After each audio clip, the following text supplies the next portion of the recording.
Welcome back, ladies and gentlemen. How you doing? How you feeling? We're back very, very late at night because we always on time and we just had open dojo. Make sure you guys check out that episode.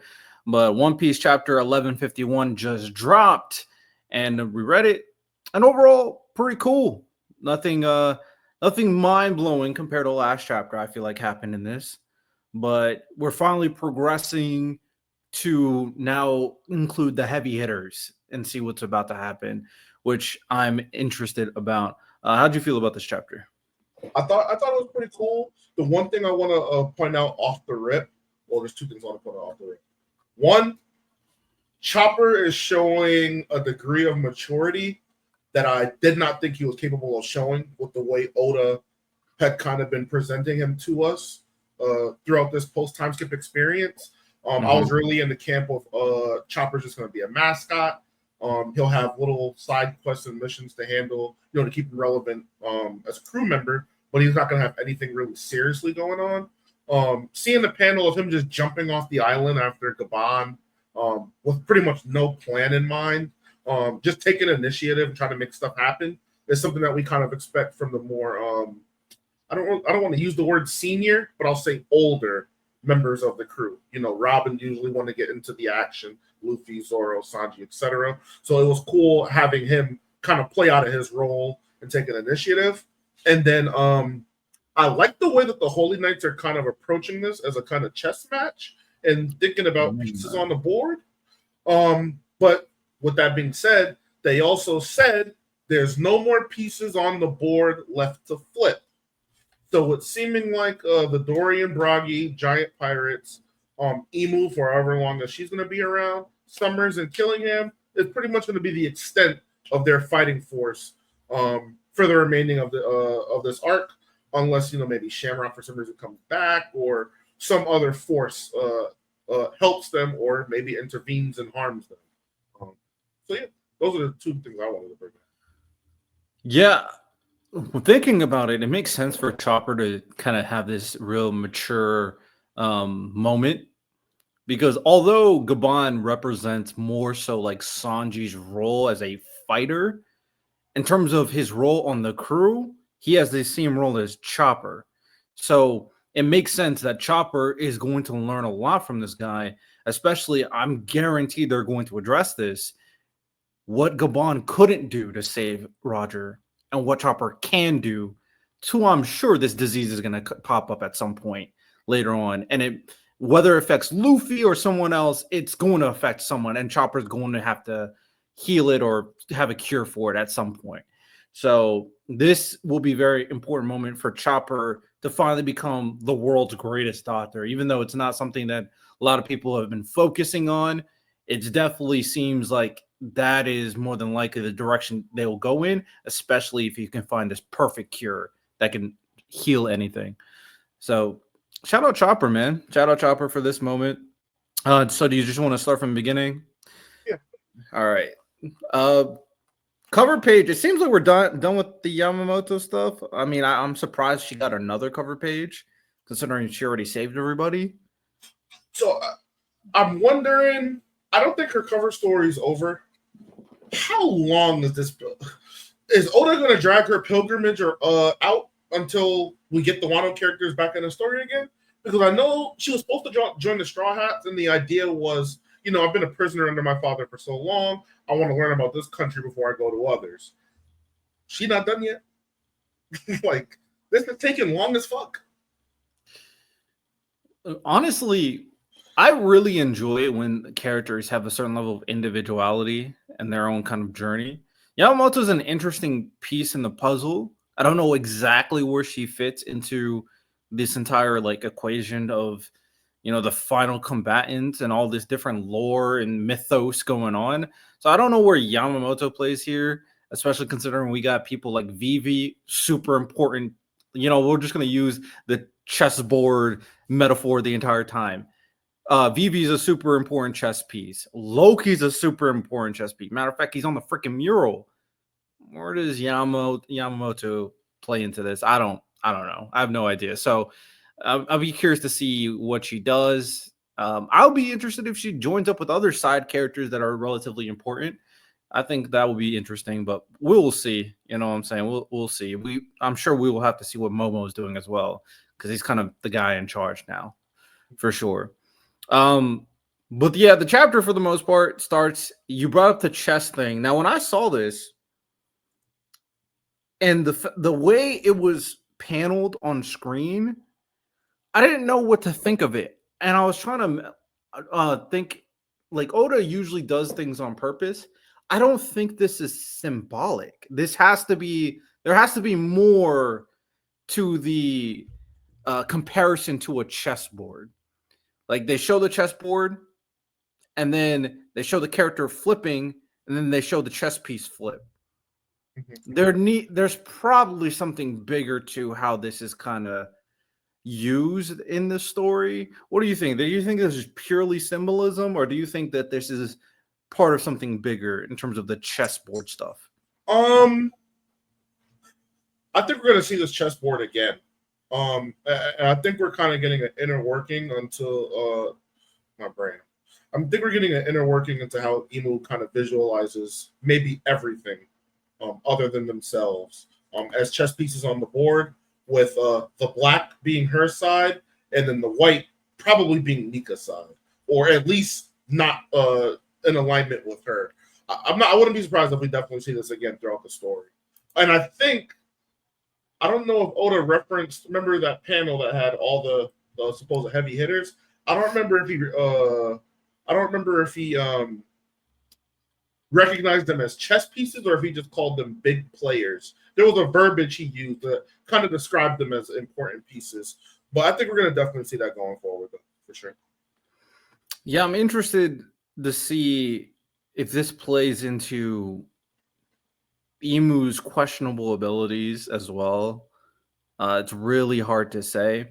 So we got these giants kind of rampaging the entire time, and they're kind of going towards, the big guy in charge to rule. And then we see the kids again, and then they are hearing different things about devils. They imagine some devils, and then more devils pop up. So it's just showcasing that the ability is constantly being used, and these kids are just going to keep on funneling more and more monsters the entire time as a basically infinite power source at this point. And we get a face reveal from Killing Him. How we feeling about? I know you were a big hater on this dude, so what are we thinking? Still, I mean, his face don't make him not a bum. I think this guy's still a bum. I'm not convinced. He looks like Hody. He looks a lot like Hody. He looks very Fishman-like. I wish. Would you mind if I put a picture up and present it really quick? Yeah, go for it. Let me get a picture of Hody real quick. He looks just like Hody, so I'm wondering if he's a Fishman or if he's he can't be a Fishman because there's no way they'd let him up. Let me show and he does have that trident thing. You see what I mean? A lot of and then maybe why does he also have that helmet as well? So I don't know who this guy is. But if we look at all these photos, yeah, Hody's a little fatter, but they have like the similar nose shape. Eyes look kind of the same. The jagged teeth. And then, well, let me show. I'll just do this and I'll bring it back up. I see what you mean, though. They look very similar. He's just skinny. They do look similar. And I'm not even mad at the kind of Fishman comp. Because, all right, would it be crazy to say that the bowl on his head is to ensure that he's breathing water in the entire time? Yes, sure, they can breathe on air, but why is he constantly wearing one? Well, the only reason why I would say no is because all the Celestial Dragons wear that bubble. Now, some don't, but they all do, and the idea is that they don't want to breathe the same air as humans. So I don't think the bubble helmet necessarily ties into it. I'm just really, the trident thing you pointed out is moving me, and I'm really stuck on his appearance. Now, the only conflicting thing would be there's no way a fishman would be able to be allowed into not only as a celestial dragon, but a holy knight. It would be impossible. So I'm very interested to know what his lineage is. It's kind of crazy because the full form of his mythical zone is him. And maybe that's kind of the thing that he never wants to appear like he usually is. So he's constantly in his mythical zone form. Mhm. But when he's in that form, he seems more nonchalant, cool, vibes. When he's in this form, he seems deranged. Like the contrast is so different as a character. And I just like, I wonder why the contrast is so different. Like, is it a separate personality or is there something more to it? And I'll be honest, at first, I kind of liked his ability and everything, but after seeing his face, he has minion face. I'm not gonna lie. Does he? He has a jobber face. He does not have I'm a problem type face. He just doesn't. You know what I'm saying? A little I'm meta. just lost. No holding back now. There's a certain someone who's shown up. Is it because of Emu that he's switching up? Is it because Gabon came and fucked his homeboy? I'm just not on the. You pointed it out because I didn't even realize this. Why is he so hyped now? Like the Emu put the battery in his back to this extent? This guy's ass. Like, he's a jobber. I'm not moved. He got to show me some more. I'm kind of with you at this point, and it's even interesting when both Summers and him they have a line about the chessboard thing that we were talking about earlier. Summers was like, "My lord, how far are we going to take this? I don't know if I want to take it to the point like he feels sorry. I don't think he feels sorry for anybody, but he's questioning what is going on." Whereas the other guy said the board is already covered in our color. He seems a lot more ready on what is going on. I could be meta thinking or thinking overly too, but it seems like Summer's demeanor changed quite a bit too. Yeah. So it's like their personalities just shifted the moment Emu showed up, which is like interesting. I don't know what that's all about. I don't know how to take that one. And then we get little dialogue from Emu talking about what is going on, talking about the nightmares doing their thing, of course, and then talking about how, and this probably leads into one of the theories you said before, had Harold not blundered in that critical hour, the nation would have long have been beneath my rightful dominion.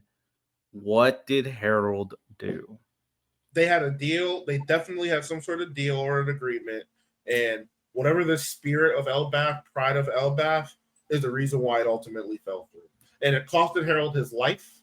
But I believe he chose Elbath over his own life, ultimately. Do we think Loki is involved? Yeah. I think Loki's definitely involved. I think Ja Rule is very involved as well. It's gonna all tie together eventually. Mosa is definitely Ja Rule. Like I was on the fence before. Mosa's Ja Rule. Really? I didn't. Okay, we'll talk about that. I did not come to that conclusion. I had no idea who Mosa was. I was trying to figure it out. So we'll talk about that in a second. I do think it's hard for me to contextualize Harold being good or bad. There's so many conflicting evidence at this point. And the fact that she is so hell bent on killing Ja Rule means that he's the callous on why it didn't work. So whatever he did stopped everything. And whatever Harold did, he either finally agreed with Ja Rule or was beaten by Ja Rule.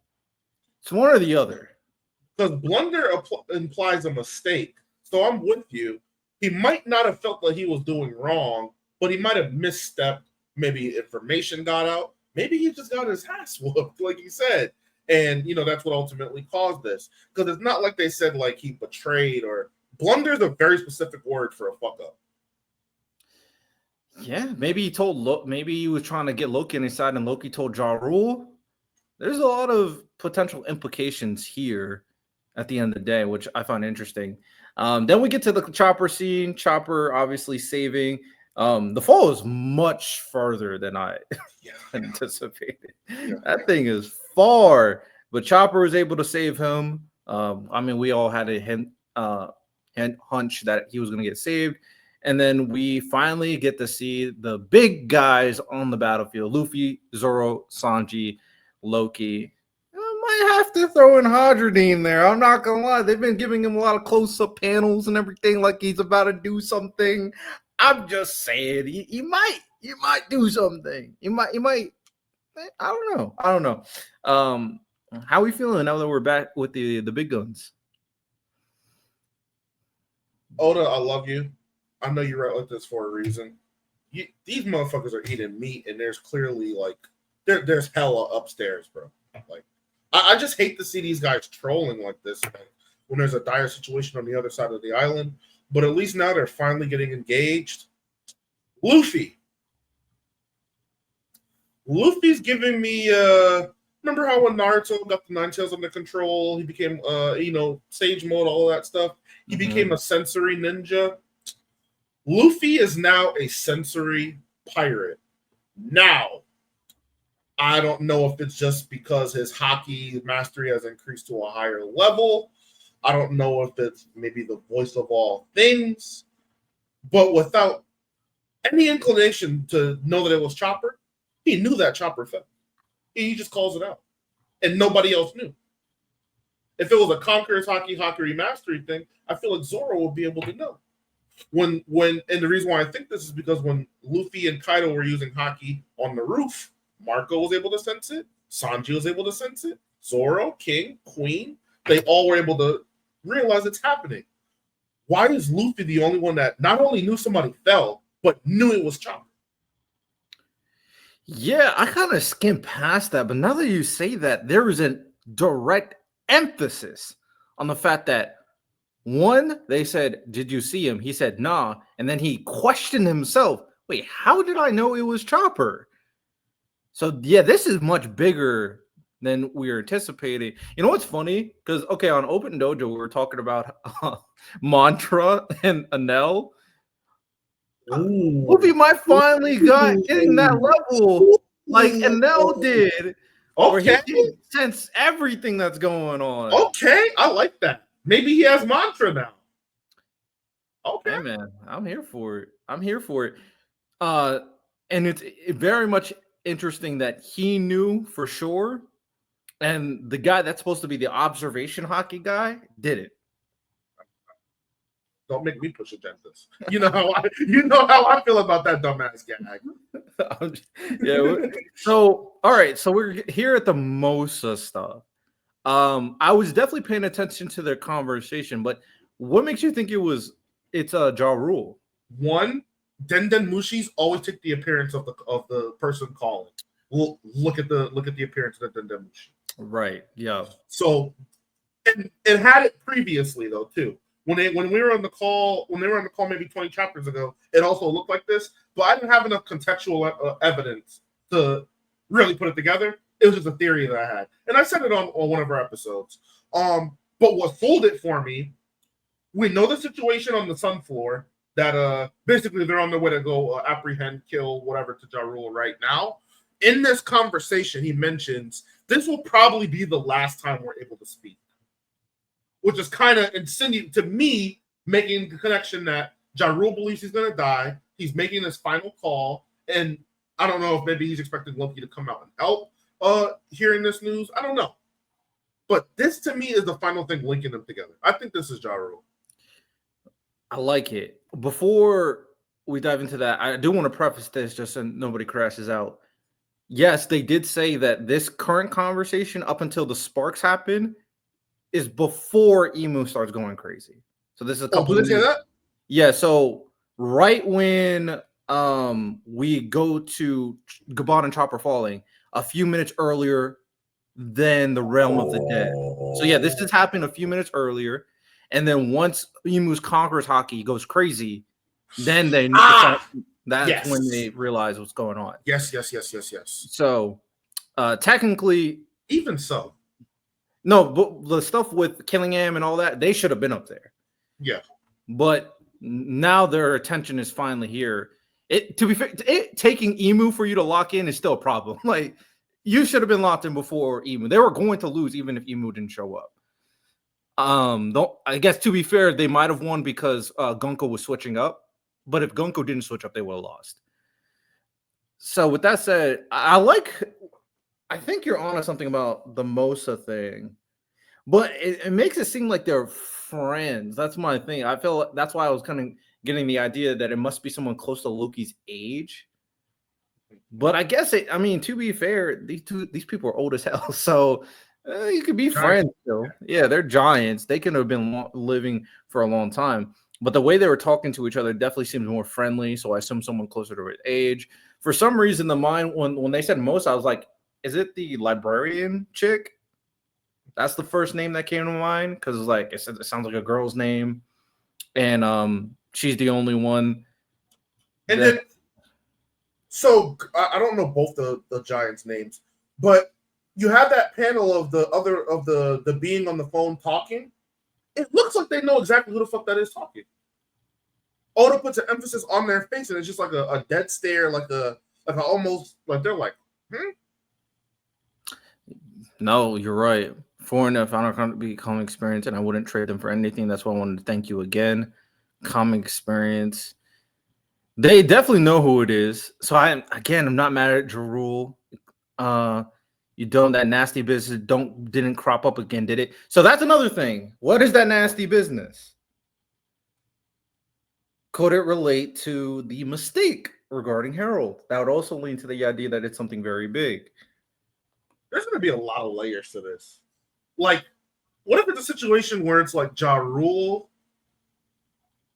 I don't even know how to conceptualize it. Maybe Ja Rule did something to Harold, framed Loki for it, and in his guilt, keeps tabs on him, kind of checks on him, make sure he's good. I think the truth behind this story is going to be a lot crazier than I think any theory could like peg. I think it's going to be crazy. I agree. He also says, "Is that place? What place?" Yeah.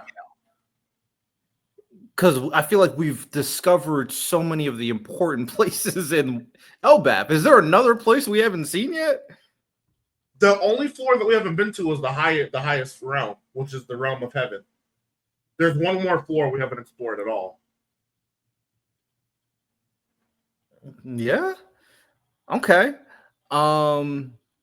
It's nice to know that he's a friend to lean on in the realm of the dead. Don't you dare tell anyone. Severely wounded. Then they start talking to Gabon, and then there's a little comedic thing. Luffy finds out he was in the Pirate King's crew. Served as the right hand man. Someone says he's the third strongest member. Gabon says I was the second strongest member. So I'm too, fellas. Alluding to, I think someone said this in the Discord that Gabon and Rayleigh probably had a relationship similar to Zoro and Sanji, where they kind of had a rivalry amongst each other. And we don't know exactly who's the stronger one. Do we think it's a legit same tier thing, or is it a Zoro Sanji thing where Zoro's obviously stronger than Sanji? Betrayal tells me that Rayleigh's just a step ahead. But at least right now in their old age, I have Gabon definitively above him in old age. Definitively. He's shown more impressive feats to me than Rayleigh has. Very fair. He's trying to say something. Glad you're awake. We need you guys. They've taken the kids' hotshot. Only a handful of enemies. Bunch of enormous monsters. And then they feel the Conqueror's Haki of Emu. That it resonated so much that they felt it all the way down here. Gabon knew who the Haki was immediately. So basically confirms that Roger met Emu at some point and his crew. Hey now, this Haki is... yeah. Zoro noticed it. Even the Giants noticed it. And then we got a close-up panel. Now, I know you don't want to admit it, but there's a close-up panel of 3 characters. Our main character, Loki, and Hadradine. And Hadradine, he was close up too. He's gonna do something in this chapter or in this arc. This guy's not gonna do anything, bro. He's not gonna do anything. Like, people at home, This guy is not gonna do anything. He's we might get the lore through him. He's weak as fuck. He couldn't do anything on Dressrosa.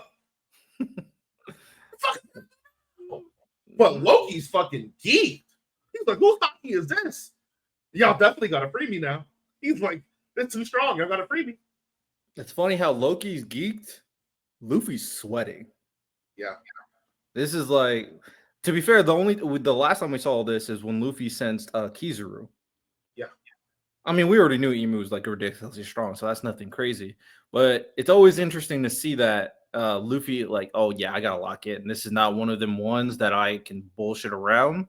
So at the very least, that can contextualize the idea that Emu is not a fodder character. Emu is a legit a threat to everybody here. And now it looks like they're about to do what they gotta do. And if I'm Luffy right now, I'm gonna be honest, I am freeing Loki. Now, to be fair, we have a little bit more hindsight and like assuming Loki is more good than anticipated. When a situation like this, when everything's fucked, Chopper said everything's fucked, and you sense an energy that's evil and extremely powerful. Get him out. Yup. We need all hands on deck. We'll figure it out after we beat this threat. We'll figure it out. Because one thing I can bank on for sure, I believe Loki loves Elbaf. He may have a different warped view about what it means to be a giant and a giant's pride, but I do believe he loves Elbaf and his people, and I think that he'll save his people. He wants to destroy his people himself. Is the best way I can put it. If anybody's going to destroy us, it's going to be me. You pick a fight with us, I'm gonna take you out. So I think they can work with him for now. It'll work fine. So, all right. What do we think happens next? Do we go straight into the fight between the Straw Hats and the Emu, or backstory time? It's time. I think it's backstory time. I think next panel they're gonna start marching on Ja Rule. And that's when Ja Rule is gonna start. I don't know if it's gonna be through a conversation with someone else, or maybe we just jump right into a flashback. But I think if there's any time, even if we don't get the full spiel of it, to let us know some of why he's such a focal point of this attack. And I think if they do start that kind of backstory, I think it could be 1 to 2 weeks of that backstory before we have, our heavy hitters come through for sure. I wonder if they're going to do the typical situation. Well, eventually, when everybody fights, where it's Luffy, Sanji, and Zoro fight the three guys. Luffy fights Emu. Looks like Zoro more than likely will fight Summers because Summers is a swordsman technically, and then Sanji fights Killingham. Which I don't know. I feel like it wouldn't work as well for this scenario for it to just be top three guys fight the other top three guys. Yeah, it might. There might be a lot of jumping going on. I definitely see Loki. I combine the names. I definitely see Loki and Luffy. They're gonna be jumping Ibu for sure. Now, how that looks like with Loki being a billion And Hondradine. Luffy and Loki are gonna be jumping Ibu. I don't know how involved Summers is gonna be. It looks like his wounds did heal up. I wonder if there's any drawbacks though. Like, is he just fully healed, no pain? I wonder, but I don't think Sanji's going to be as involved. I think Zoro will 100% fight one of the Holy Knight stuff. Fair enough. One thing I also thought about too, kind of looking at this chapter again, is the chessboard thing is interesting. And initially, I was like, maybe only Imu kind of conceptualize what this chessboard stuff means because she's using Dom Reversa to change the chess pieces. But Killingham also knows about the chessboard. That's why he brought up the point about the board is already covered in our color. So is this something that links all of? There's so many like weird parts with Emu and what she means to the story and how she connects. I mean, she based off how One Piece has been going, Ever since Emu was introduced, she introduced turning people into demons. She introduced teleportation. She introduced immortality. All this is completely different from everything we knew about One Piece. It's like it's a whole new power system. Exactly. So it's really hard to understand what the hell Emu is doing in this series. So I'm just curious to see what happens.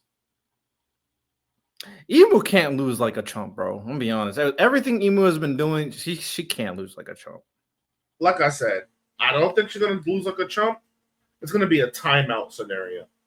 Same thing that happens with Luffy, where he times out and loses. I think Gunko's body is gonna reach a threshold as to what it can take, and then that'll ultimately be how she gets defeated. If it's a timeout situation, I'm fine with it. But then after that, I will have to ask the question: Emu, you didn't win. It kind of has to be like a Big Mom situation. You should want all the smoke for the Straw Hats. Well, for one thing, it'll be his first face-to-face encounter with Nika in 800 years. So that's going to be very interesting to kind of see, like how Emu. I don't really care about how Luffy reacts. I want to see how Emu reacts when she sees the Joy Boy form, or she even sees Luffy from first glance before he transforms and immediately identifies him as Nika, Joy Boy, whatever. But I don't see them handling her like no chump. I think she's going to give them everything they're asking for sure. Hopefully, because the Elders debut, some cool moments, but not. They definitely sold, especially freaking Saturn. Sold a lot. So This hockey moment, I have never seen Black Lightning this thick in this series ever. This is the thickest Black Lightning hockey burst that he's ever drawn. Yeah, this is different levels. Shout out Emu, man. And I fuck with it. You know what? I did not think Emu was gonna be. I'm pretty much like fully on the train that Emu is a woman. I didn't think the final villain was gonna be a female type character. And the thing about this one too, we gotta keep it a stack. He's gonna make Emu sexy as fuck. like legitimately, he's gonna make her the sexiest fuck, and it's just gonna take. I'll be honest, I don't need my final villain to be a baddie. I just don't. I don't need that. It's funny you say that because there's already like Google images of what Emu looks like, and they all have her as like super baddie. My thing is, and I wanted to run this by you, and it's a terrible thought to have. I don't even want to say it, bro. What if this winds up being a Zetsu Kaguya thing where I know, but hear me out. Hear me out. This female or whoever this is like Gunko is a vessel that this actual demon inhabits, and that maybe I don't know if they weaken them enough or whatever the case may be. I'm not saying an opposite force is going to jump in and take over the show. I'm just saying like this it's a deity basically, a deity using a humanoid host, and it gets a lot deeper than just I'm on that train. I think this is a lot deeper than Pirates in the One Piece, and I think it's going to get super super deep. So that's where I'm with you. I'm starting to lean to the idea that we legit might have like gods in this series, not the NL type gods, no, legitimate gods of the series. Yeah. I just want to know what will it take to beat a god. that's I feel like Luffy has grown a lot, but I don't even know if Luffy's as strong as other characters in the series yet. So and that's the crazy thing. People I'm not a crazy power scaler, but I do look at like tier list people making stuff. People got Shanks higher than Luffy. People got Kainu higher than Luffy. The Blackbeard argument is interchangeable. People don't know. Dragon, of course. Mihawk. So it's like these are supposed regular dudes, and they're stronger than Luffy. How is Luffy going to not only overcome them, but reach godhood in maybe 4 or 5 arcs max? I just don't see it. And you would have to also look at Luffy and go like, at this point, you have to become stronger than Gold Roger because it's obvious Gold Roger's crew know who this is, and obviously they didn't beat Emu. Yeah, they did. And even going further back, well, maybe Joy Boy did beat Emu. We don't actually know how that worked out. But Luffy becoming the king of the pirates is one thing. I think we're now kind of reaching that point where Luffy has to surpass the king of the pirates. Mm-hmm. And I just need to see. One Piece has kept on upping the scale compared to other series where it's like Endgame. Okay, Naruto's finally on par with everybody else, and Ichigo's finally on par with everybody else. Took a bunch of fucking power ups, but they are finally on par. I don't know how Luffy's gonna close this gap. I just don't. And there's not enough time for a time skip either. So yeah, we're gonna have to see. I'll be more than fine with Luffy not needing to solo and he teaming up with a bunch of people to win. That I'll be perfectly okay with that. Me too. I feel like the story's kind of headed towards that. It's going to be a war that engulfs the whole world. Obviously, he's going to have his forces, Emu theirs. I don't mind. Luffy has had help a lot of times in fights. I'm cool with it. Yeah, for sure.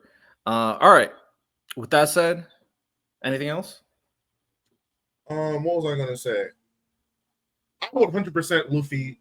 I think Luffy's going to find the One Piece before he defeats Emu, though. For me, us seeing Emu this early kind of guarantees that we're going to get the One Piece first.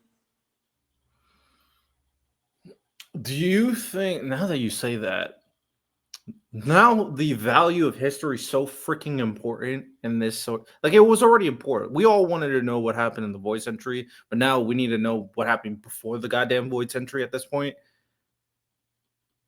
I mean, it's possible that whatever the One Piece is or something else, it's just Luffy learning about the history and found out exactly what happened and honestly finding out how to beat Emu. If that was the case where it's just very, very valuable knowledge, which I don't think it is because Roger literally laughed at whatever he saw. So I don't think it's that.